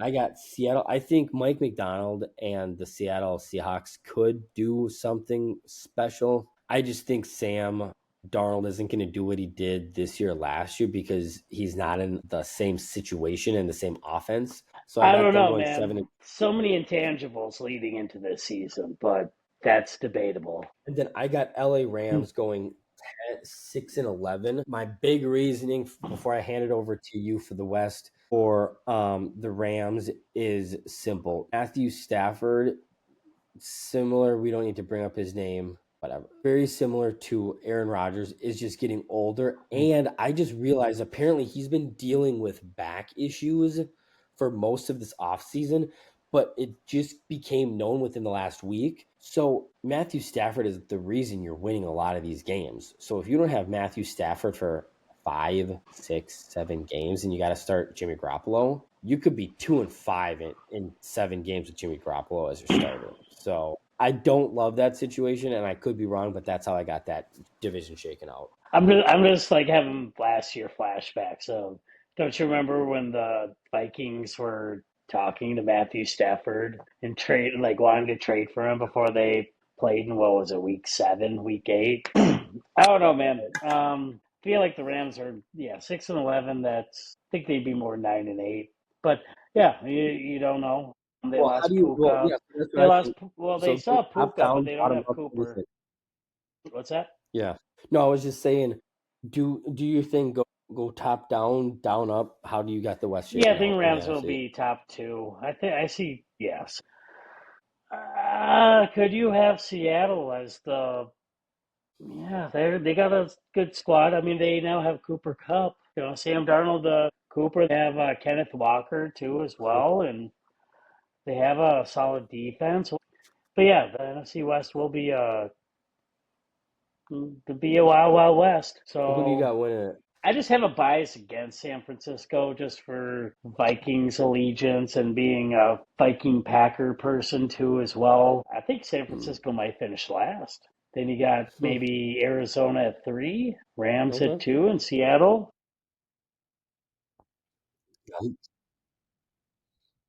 All right. I'm not a San Francisco Brock Purdy. Great, good for him. Another Jimmy Garoppolo. Go 6-11. Yeah. See you later. Right. I'm not impressed with them. Plus, the Vikings now have Jordan Mason. They shouldn't have let him go. Mhm. That was a fleece. Yep. Yeah, so that'll be interesting to see what San Fran. I mean, I still think he'll come back to CMC. He'll come back to some They don't have capacity and do Debo. well for the beat. No, they don't, but they still got some guys out there that are solid and will play well. But it will be interesting to see what he comes back to because I don't even know who their RB2 is out there now. Isaiah Arenado or Brian whatever his Robinson name is. Jr. Oh, that's right. I They feel traded for him I feel even more confident about my 13-4 pick for San Francisco now. A just because of one-two that. punch. Well, I totally forgot. A 1-2 punch, dude, of CMC and Brian Robinson Jr. could arguably the best in the league, minus maybe Yeah, Montgomery and Gibbs. you might eat my But words. wow, yeah, Yeah, you no, had to I've been sell wanting Brian Robinson to be a good had to running think back. out of Scantling. Underperformed. But yeah, At and then 13, yeah, I wrapping up mean, the NFC. more power to you. I'm just going to end on my part. More power to you on having San Yeah, Fran at oh yeah, no, 13 go and for 4. it. So Go for it. 13 and 4, that's the day.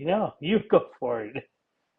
Wrapping up the NFC South. This one was kind of interesting for me. I knew who was going to win it. I knew who was going to finish in last. It was just kind of a matter of what I was going to do with 2 and 3. So we'll just start with the sure thing. New Orleans Saints. I'm being generous when I say this. I got them going 2-15 because I think they're playing a couple of teams towards the end that could just be saving starters or not being much. I got them going 2-15. I would not be surprised to see them go 0-17. That team is just dog shit. They have nothing going for them, and I firmly believe by the end of the season, Alvin Kamara will get himself out of that shitty situation.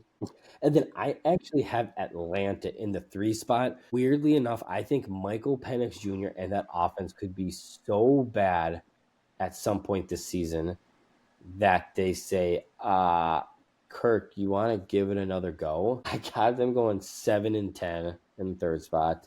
And then I talked about this on a podcast a couple weeks ago. I like the Carolina Panthers to go 8-9 by virtue of finishing last year or finishing pretty bad last year. They have a favorable schedule, and I think they're going to surprise some people. I think, and some teams. I think Bryce Young played very well at the end of the year. No, he doesn't have Adam Thielen to throw to now, but I think that could be an exciting, fun team to watch.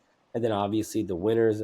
Again, this is one of those divisions that to me this is Tampa's to lose. So give me the Tampa Bay Buccaneers 10-7 to win the South. Okay.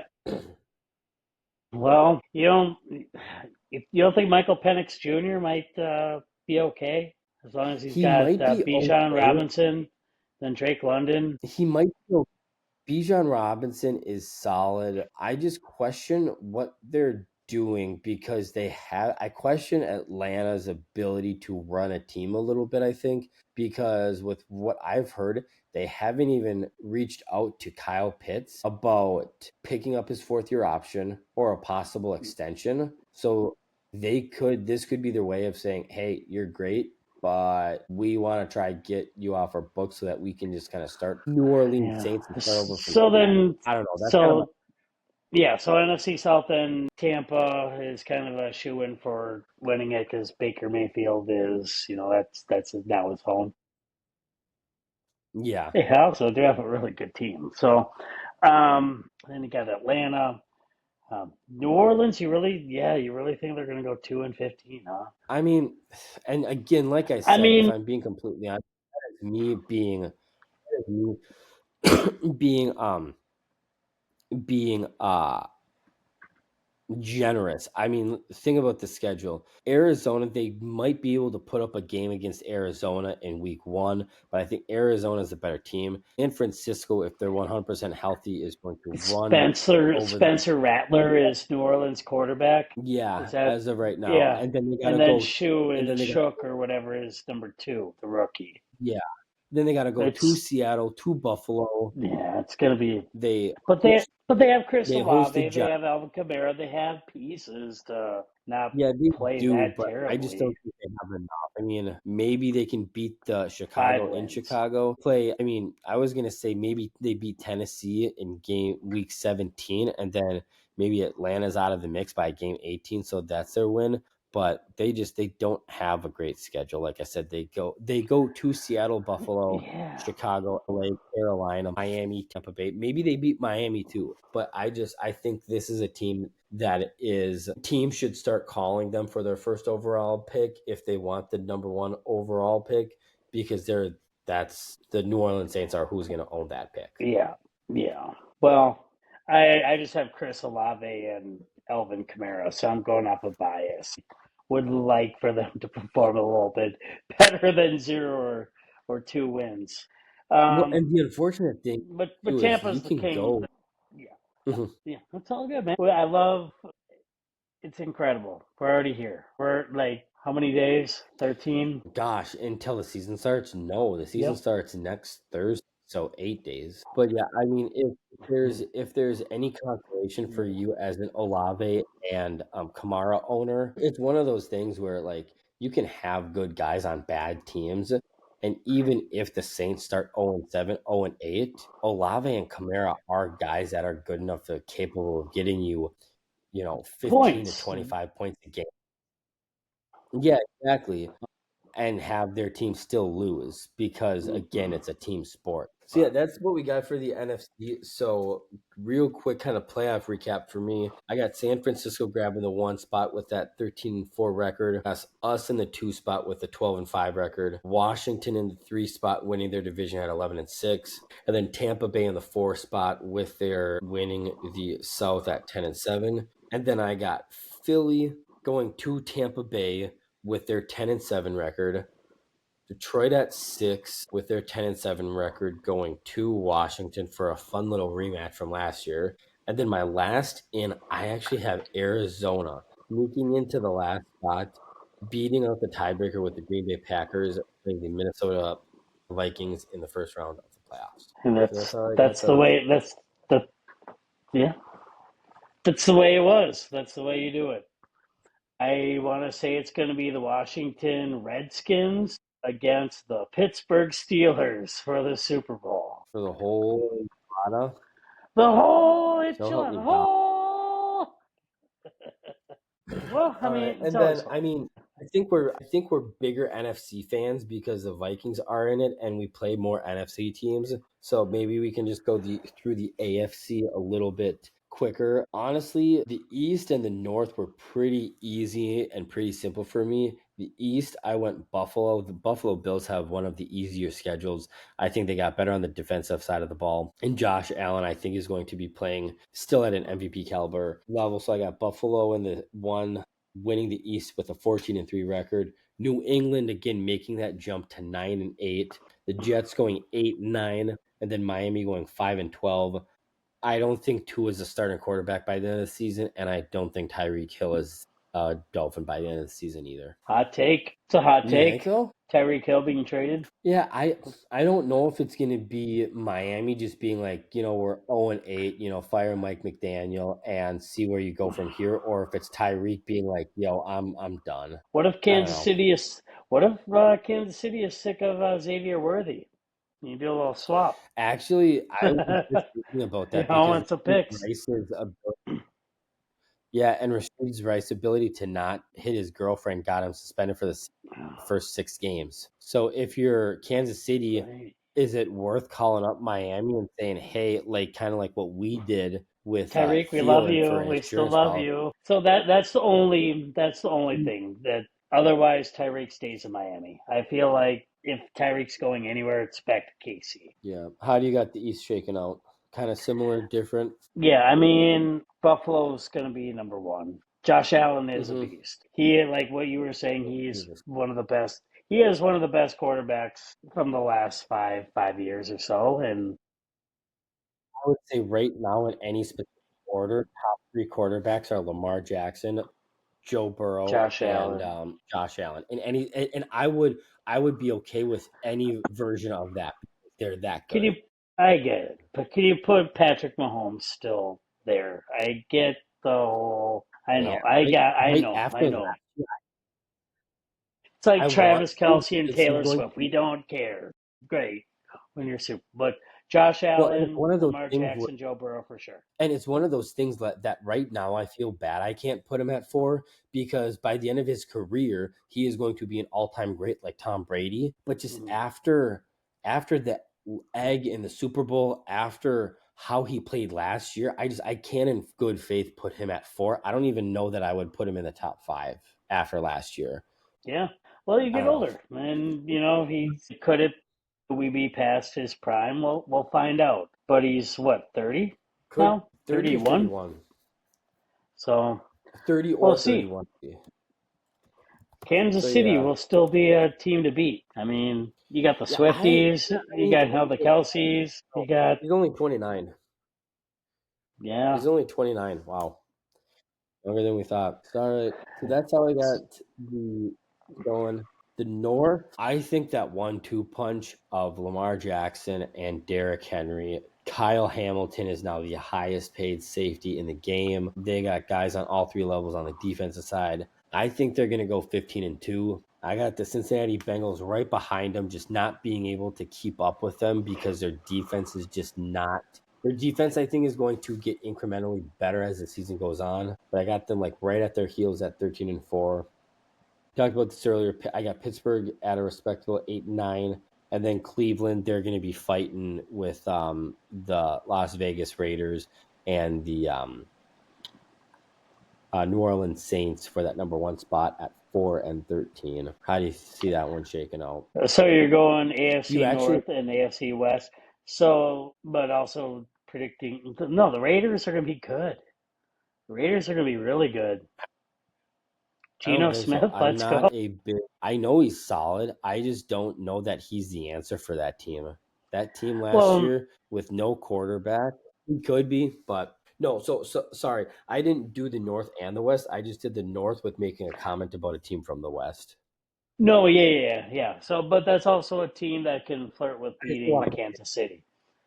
Because Kansas City, I mean, the Chargers, I feel like are going to be, but I think the Raiders are going to give the Chiefs a run for their money. Interesting. All right. Well, So do you see the North going kind of similar to how I had it going, or do you yeah, have Pittsburgh actually being able to win 11-7 record? I still feel the 11-7. Yeah, but like, no, don't. My main question is, do you think in that division with teams like Cincy and Baltimore, is an 11 Yeah, 7 record be going to be good enough winning the thing for second or third? it's going to look a lot like the NFC North last year. Like it's good, or the NFC North last year with the Vikings, Lions, and Really? Packers. Packers still went to what? What's their record? Don't even remember. It's like 9-8, 10-7. No. So, but yeah, what I'm saying is like since he will go 9-8, and then Pittsburgh will go 11-7, and then you got Baltimore going 13-4. So Okay. Nice. but All right. since Yeah, he and did then re-sign trade, like there's a lot of intangibles with the season, Jack. So it's just like yeah, try to do it on the yeah, spot, but at the same token, it's just like NFL is always unpredictable. Like did we see Philadelphia beating the shit out of Taylor Swifties and the Kelseys in February? Did we see that coming? yeah. No, true. No, I don't. I mean, I don't hate that too because I could very well see like I really have hope that because they fired their DC from last year since he did, and they brought in a new guy. So I do have hope that since he because that's the reality about Cincinnati's We defense. If you look yeah, at last year's team, if Cincinnati's defense average at best, they're going to the playoffs and they're just as good as anybody else to win the AFC. Their defense just couldn't like everybody kept talking about the type of season Joe Burrow had last year was an MVP level season. So had his team made the playoffs, he undoubtedly would have won MVP even if they were the seventh seed. And yeah, the defense just couldn't get those smoking wins Joe for him. Burrow. Yeah, no, I mean Cincinnati is a fun team to watch play. It is fun when they're out when they're clicking on all cylinders. But I Yeah. don't know, man. I think Aaron Rodgers is going to have one last hurrah before Joe Burrow can sneak into being in the upper echelon of being one of the greats because he did not win the Super Bowl. Matthew Stafford did. So we'll see. He is beautiful though. He is so beautiful. Have you seen that Beautiful. photo? He's a That's like strapping that young lad. if I'm All right, man.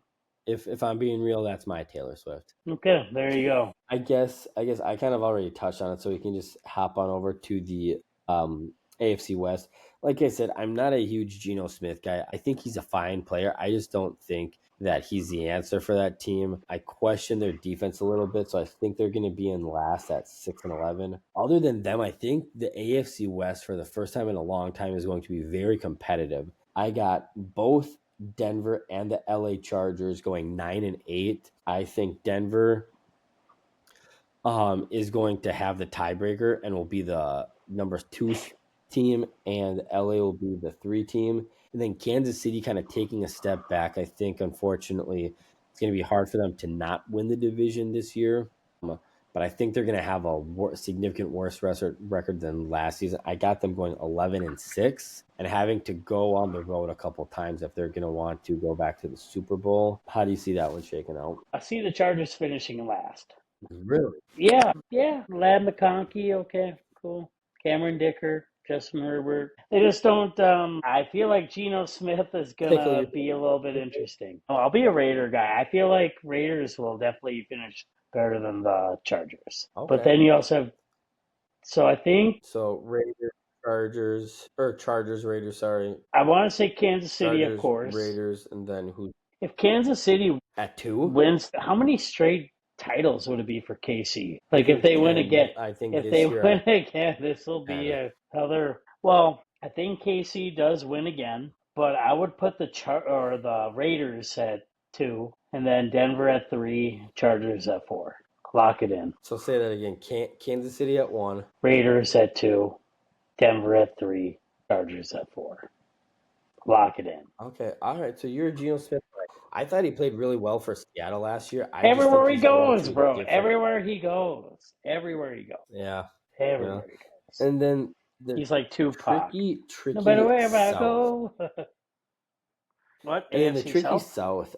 The only sure thing I knew about the South was the Tennessee Titans were going to finish in fourth. I got them vying for that number one overall spot again in the draft. I got them going 3-14. I think between Indy, Houston, and Jacksonville, actually think it's going to be really competitive this year. Unfortunately, I got Trevor Lawrence and in Travis Hunter's first year going 7-10 in that three spot in the division. The Houston Texans Texans. going 2 at 9-8, and then I actually like Danny Dimes winning the AFC South with the Colts at 10-7. I'm not a huge Danny Dimes guy, but if you remember his time in New York, he is a guy kind of like what Jordan Love is to the Packers. He's shown that he can win you games. He can sustain drives. He can do, we kind of talked about it earlier, he can do the simple, the intangible things to keep you in games, to win you games. He's not always necessarily going to win you the big games or win the huge playoff games unless you're Are playing you the literally talking about Vikings Daniel and Kirk Jones Cousins. right now? I have to scream at you. Are you Exactly. really talking about Daniel Jones right now? He's a fallacy. Again, He's a fallacy. I'm not standing here pretending like he's going to be this amazing quarterback. I just I think know. it's going to be competitive in the South for one, and I think for two, because I think about it in terms of this Indianapolis, they have the capability like this 10-7 record. I think they're going to have. It's not a fantastic record, They do have but if they Tyler can go Warren. 6 in there, Yeah. that's 6 wins Yeah. right there. Then there's four more wins that I think they can very well get. And like I said, I Yeah. No, prefaced it by saying Daniel Jones has not the back, but if you right. go back and you look at the stats and if you look at his time in New York, he showed you that he could win games, not big games, but he could win you games. He could sustain drives. He can do some of those intangible things. He's just not going to win you 15 games Right. or he's not going to win you multiple playoff games. I can help you out. Tyler Warren will actually be a really good asset to that offense. Like that's gonna be great. Tyler Yeah, Warren is that's like right. a Dallas. He's like a Dallas Clark type of fucking player. And yeah, I mean he'll have help. I mean there's no doubt about it. I'm still bitter the Vikings lost to that asshole 3 years ago. In that miracle season where Yeah, the Vikings again should have won the Super Bowl, the way everything was transpiring, but it did not happen. but did you know? I don't know We're if you having a saw this fire with sale. with the with the Indianapolis Colts naming him the QB1 for their first game. That automatically makes our comp pick for Daniel Jones at least a fourth Or rounder, something. depending next year. Yeah, depending on how much he plays, it could turn into a third rounder. So I think he's a decent quarterback, and I also want him to do really well because the better he does and the more he plays, the better the pick for us. So No. that's kind of But my the, mindset. the the worst the worst haunting like deal would be the Vikings playing the Indianapolis Colts in the Super Bowl and Daniel Jones is the quarterback. I don't think Let's that cross that would bridge when we happen get because there. if the Let's Indianapolis cross Colts, that I bridge when we won't give get there. everything away, but I the just want a Indianapolis Super Bowl. I Colts just would have want to them in go the through Super a Bowl, gauntlet. Jack. That's all I'm asking. All I'm asking is just a Super Bowl. Get them to the Super Bowl. My dad wants them to win, but just get them Ooh, to the the Super Vikings. Bowl.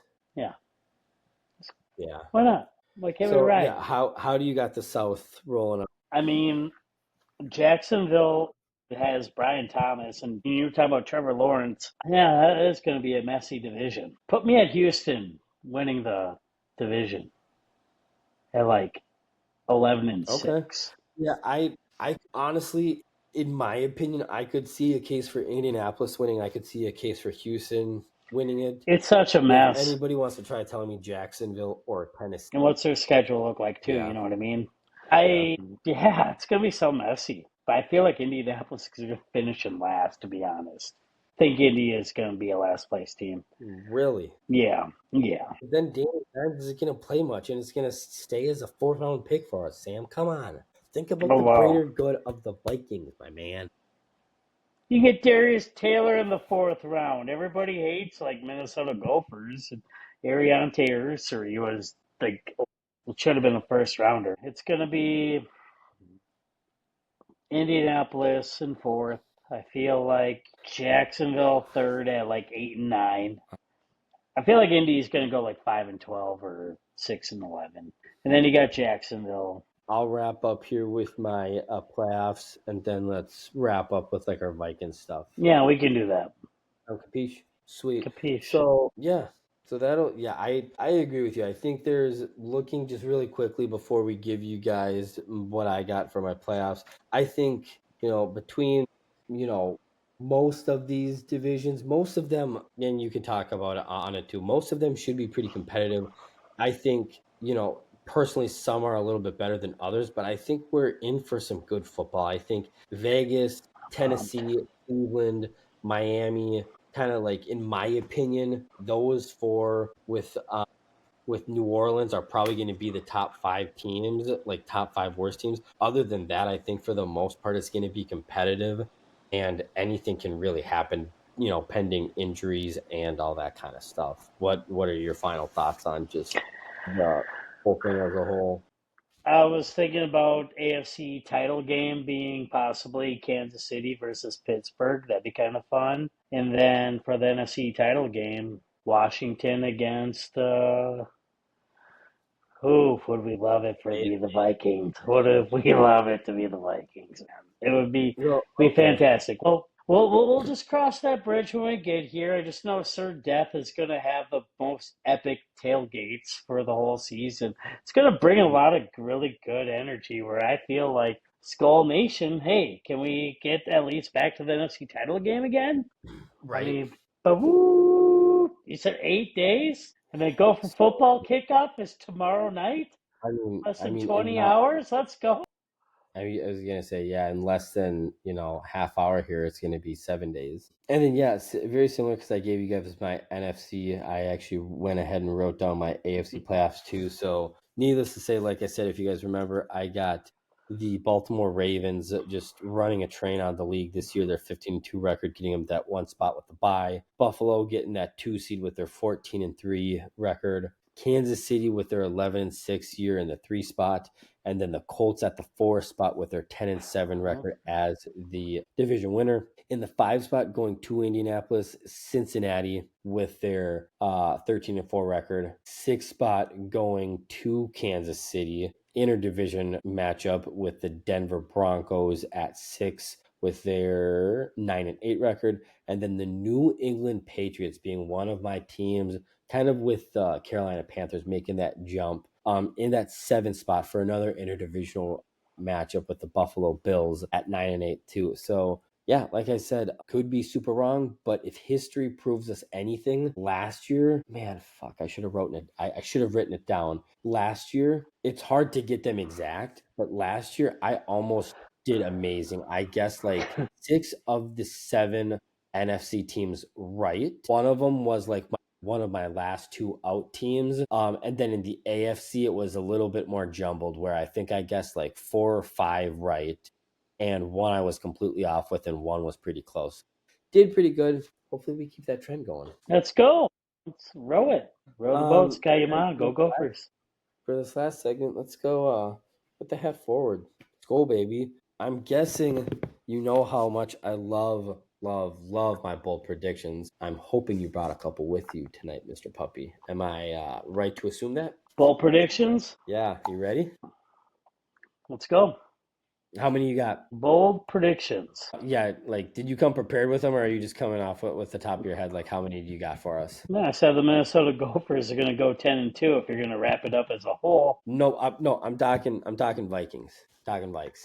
Bold predictions Oh, for the Vikings. Bring any with you tonight? I Because don't want it. I don't want it to be a bold prediction. I was gonna say I technically have four, but after I wrote down my first three, the first one I wrote down, I was like, that's kind of soft, so I'm gonna come up with another one. So I technically have four, but one of them is really not super bold. I mean, bold prediction when healthy. I feel like JJ McCarthy's going to have at least 25 touchdown passes. I like that. I'll tie one At of least mine into 25. yeah, I'll tie one of mine into that with you. So one of the three actual bold predictions that I have is I think JJ is going to throw for at least 3,800 yards and at least 25 touchdowns for the year. I don't know if he's going to win it, but I think he'll be right up there with Drake May for most improved player of the year, which I really think Sam Darnold should have won that last year.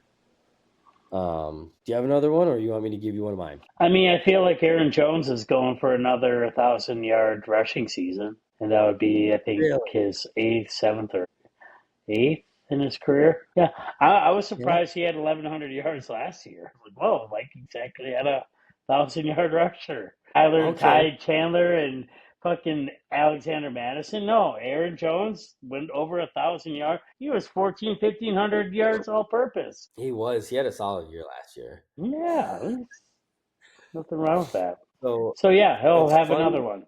He'll have another one. It's funny you bring that up. I would love to see that happen. One of my bold predictions I actually wrote down was I have Jordan Mason outperforming Aaron Jones this year in terms of yards and touchdowns. So hopefully both of those come true. Thunder and lightning. Hopefully Jones goes for 1,000 and Mason goes for 1,200. That would be phenomenal. I mean, because like let's think about this realistically. Some of the best offenses in the league have a top seven running game and a top seven passing game because these offensive minded coaches know to have a good and effective pass game, you need to have a respectable run game that you have guys coming up and leaving space for mid routes and stuff like that too. Let's make it happen, Captain. Let's hope. Let's However, do it. let's look at the other end of the spectrum. Let's say Okay. JJ McCarthy doesn't pan out, JJ's hurt, Jordan Addison is still whatever. Who would they draft if they had a top five pick for next season? Would they go after a quarterback? I feel like you go after a running back. I think you still roll with JJ. But yeah, and then or you Wait, wait. rock with Max Brosmer. Because holy shnikes. So Max sorry. I just Brosmer want to looked make like the sure. best quarterback of the preseason out of all the quarterbacks. I'm just I've trying been to. I watching want to make film. sure. I'm trying to make sure I heard your question correctly. You're saying, God forbid, something happens with JJ McCarthy, and we get a And top five pick in the draft. What do we? What like? what's the move? What's the What play? would we address? What's the play? My gut. So I'm looking at who is going to be available as free agents after this season, and it's not a great list. It's got Daniel Jones, Aaron Rodgers, Russell Wilson, Marcus Mariota, Zach Wilson, Tyrod Taylor, Davis Mills, Joe Flacco, Kenny Pickett, Jimmy Garoppolo, a bunch of quarterbacks like that. So I am inclined to think if I'm KOC and I'm Kevin O'Connell, I'm trying to package that to get an already starting quarterback because I think the Vikings are in a lightly kind of win Now, reasonably I feel not like we've been. win Yeah, reasonably soon. So I'm inclined to think that they would use that pick actually to try to get maybe a solid defensive guy to add to the defense to right. keep that and a decent quarterback because because as we've seen from last year and with Kirk Cousins and with Sam Darnold that Kevin O'Connell has the ability to take an average quarterback that's already in the league and mold him into what he needs. So if something happens with JJ and JJ goes down, I don't know that they would want to get rid of him Could and you maybe get somebody I don't know. That's what I think. could you argue that the Vikings have probably the best QB tandem based off hype? I mean, we What do have you our mean based starting. We have JJ McCarthy, who didn't play last on year, but he was hype. Remember right. Carson Wentz? Carson Wentz he was the second pick in the first round and went to Philly and actually was really good up until Mm-hmm. he had an injury and you know and Yeah.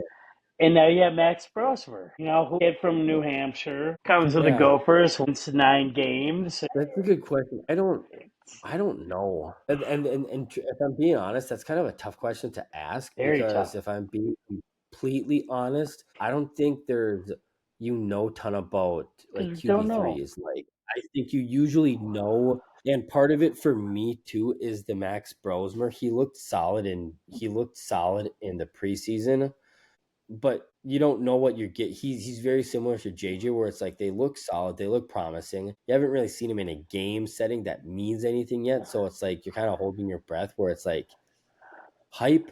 I mean, maybe because they both have the potential. I guess Kevin O'Connell's like this guy's got the potential to be a starter within the next 5 or 6 years. I don't know if I believe that, But I don't know. There's something about it where NFC title or bust. I mean, they have Yeah. three really solid quarterbacks. Like, all you got to do is Well, throw the receivers, learn your reads. Like, Kevin O'Connell is a quarterback's coach, and he's got three of them that, you just, yeah, no, I mean, I'll be completely honest with you. I'll just go through my NFC playoff predictions here, and I'll tell you what I think would happen. So, like I said, San Francisco's in the one spot. We would play Arizona, and all of this is based off of right now. yep. If we're playing Arizona first round and home field advantage, we would win that game as of right now. Washington and Detroit. In Washington, I actually like Washington to upset them in that game. And then Tampa Bay and Philly's just the better team.